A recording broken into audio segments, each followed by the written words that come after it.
Eh bien, nous voilà déjà arrivés à la 11e vidéo de ces 12 vidéos.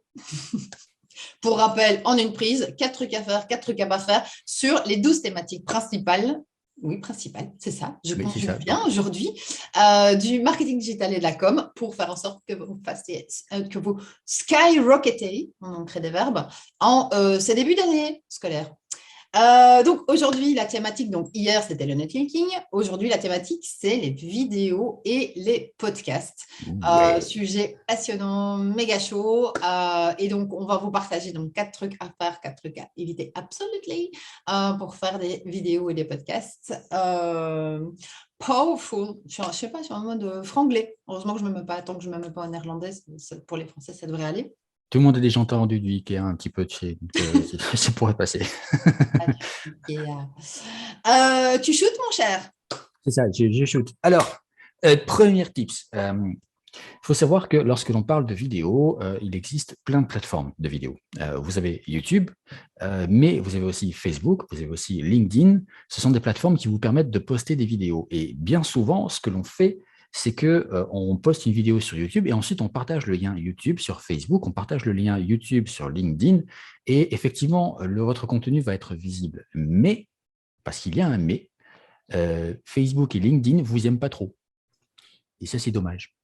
Du coup, si vous postez votre vidéo en natif, c'est-à-dire que vous la postez sur YouTube, vous la postez directement sur Facebook et vous la postez directement sur LinkedIn, vous allez avoir plus de mise en avant naturellement de la plateforme. Donc, pensez à faire le test entre les deux. Vous n'êtes pas obligé de faire ça tout le temps, parce que si vous voulez faire grossir votre chaîne YouTube, ça peut être utile de partager votre contenu, mais mixer, ce sera utile.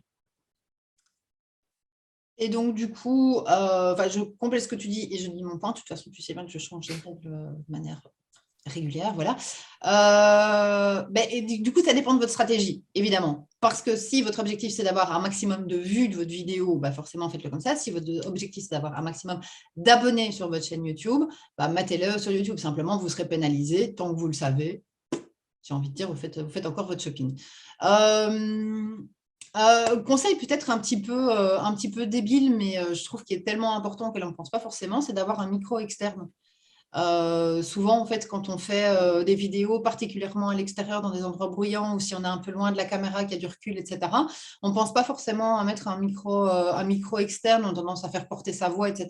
Et en fait, par rapport au bruit environnant, etc., c'est très dérangeant. Donc, la personne d'en mettre plus fort, mais du coup, on a un son qui est, passez-moi le terme, un peu pourri. Et donc, d'avoir le bon matériel et souvent une rallonge quand même qui va de votre téléphone jusqu'à où vous voulez vous mettre et un recul suffisant pour être à l'aise aussi et pas être scotché par rapport à votre caméra, c'est somme toute important. Et ce n'est pas Gab qui me dira le contraire, puisque c'est un pro de la technique. Vous devriez voir chez lui des trucs. Ça, je suis totalement d'accord. Et d'ailleurs, un micro de fifou, ça fait tout. Et il faut savoir une chose, c'est que on peut vous pardonner une vidéo dont la qualité est passable, mais à une seule condition, que le son soit parfait. Sinon, ça passera pas et les gens vont couper la vidéo. Donc, tips suivant. Il faut savoir que le temps d'attention est limité, mais il faut prendre cette attention intelligemment. Vous allez devoir définir en fonction de votre cible, de l'endroit, la plateforme dans laquelle vous postez et de votre objectif, quelle va être la durée idéal de votre vidéo. Nous, on a dit, ça va être 5 minutes maxi parce qu'on s'est donné un défi. Mais en vrai, on le fait en 10. Mais c'est pas grave, ça passe. Mais du coup, la plupart du temps, vous devez avoir une vidéo qui va être soit très courte, on va dire en moins de 30 minutes, soit une vidéo sur laquelle vous allez prendre le temps d'approfondir réellement le sujet, donner vraiment de la qualité, qui fera peut-être 30 minutes, 1 heure, 2 heures. Et là, vous allez donner un maximum de contenu. La vérité, c'est que faire du tiède, ça ne marche pas. Soit vous faites du super chaud avec une vidéo très courte, soit vous faites quelque chose de frais, d'approfondi, qui vous donne envie de continuer, mais l'entre-deux, en général, ne fonctionne pas très bien. Non. Tu m'excuseras, j'ai vu que j'ai encore deux points après, donc tu vois, je respecte bien tout. Donc, pensez inviter, donc c'est-à-dire n'hésitez pas à inviter des gens dans vos vidéos, à faire des interviews, etc. Pourquoi? Parce que de un, vous enrichissez la vidéo, et puis surtout parce qu'en fait, vous hackez la visibilité de l'autre personne. Vous enrichissez à la fois votre point de vue, vous vous positionnez comme expert, comme novice. J'apprends, je découvre, et donc je découvre la thématique de la photo. J'interviewe plein de personnes qui sont sont spécialisés dans la photo. Mais tant que votre point est clair, c'est-à-dire ne vous vantez pas d'être un expert et vous positionnez dans vos interviews comme quelqu'un de novice qui apprend. Ça ne va pas, comme on dit par chez nous, ça ne va pas. Donc, Je sais pensez pas ce que à tu as avec les nains. Ambanaï, c'est du wallon. Et d'avoir une ligne éditoriale claire. Gab l'a déjà dit dans une autre vidéo, c'est sachez à qui vous parlez, ce que vous voulez dire et quelle est votre position. Quelles sont les différentes thématiques que vous allez aborder et pour vos valeurs aussi, c'est dire comment vous allez les aborder, qu'est-ce que vous souhaitez faire passer comme message, quel est le ton que vous allez utiliser, l'humour ou pas, comme on l'a vu, Gab a bien fait tout à l'heure, si vous n'êtes pas dans l'humour, ben, c'est pas grave, mieux vaut être 100% vous-même et donc votre audience vibrera ou en tout cas sera attirée par qui vous êtes, que vous soyez drôle ou que vous ne soyez pas drôle, vous attirerez simplement pas la même audience. Mais soyez vous à 100%. Et j'enchaîne sur, bah tiens, que ne pas faire, tu vois, je suis complètement lancée. Donc, premier point à ne pas faire, pas d'impro. Les meilleures vidéos qui ont l'air naturelles sont celles qui sont préparées. Oh, excuse-moi, on est encore à 5 minutes, Gab. Mais Ne faites pas comme nous. Nous, on improvise là. On ne sait même pas ce qu'on va dire avant de démarrer la vidéo. Oui, mais après, on le dit et on sait qu'on aime les surprises et ça fait partie de notre ADN. Et on Ouais, essaie c'est quand ça. même On de tenir s'amuse. 5 minutes. Tu vois, je mets un timer. On partage À les chaque liens. fois pendant la vidéo, mais je mets un timer. Il y a un challenge. Mais du coup, c'est à moi de faire le type du truc qu'il ne faut pas faire. Ouais, pas. Ok, d'accord. Donc, je dirais que je vais aller dans ton sens et à contre-courant en même temps. Tu vois, je vais C'est faire bien. un petit peu le poulpe saumon, tu vois, qui Ouais. remonte la rivière. Du coup, ça fait penser que j'ai envie de manger des sushis.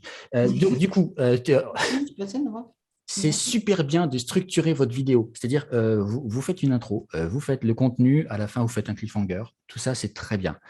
Le truc, c'est que vous devez penser à le faire avant. OK, on est d'accord, structuré, bien pensé, etc. Mais ne faites pas l'erreur de vous mettre des menottes, de vous enchaîner avec un scénario, avec une structure qui est trop contraignante et qui ne laisse pas de place à une part d'improvisation. Parce que autant avoir un guide, c'est bien, autant avoir un guide avec un bâton et un fouet qui vous empêche de sortir un petit peu de votre route de temps en temps, ça ne vous rendra pas service, ça va vous stresser et vous allez passer à côté de l'essentiel.